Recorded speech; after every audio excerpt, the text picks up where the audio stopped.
So hey everyone, welcome back to the quick and very interesting tutorial where in this quick tutorial I'm going to show you how you can visualize how sound waves works interactively. Now in order to do it, all you need to do is just simply open any of the browser you have.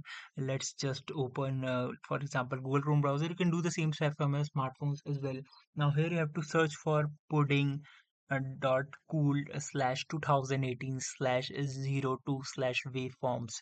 Just simply go to this website. Be very careful with the URLs. Now here you're gonna see how the waveforms actually works with the multiple descriptions about each of the waveforms you can see. And this is an interactive. I can even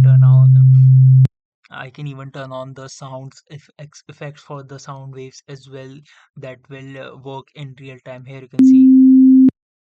It's a bit odd, but yes, you can check from here how sound waves were on different frequencies. Alright, so that's it for this tutorial. I hope this video will be helpful for you. Make sure to hit the like button and subscribe button for more such helpful and interesting tutorials. See you in the next one. Take care.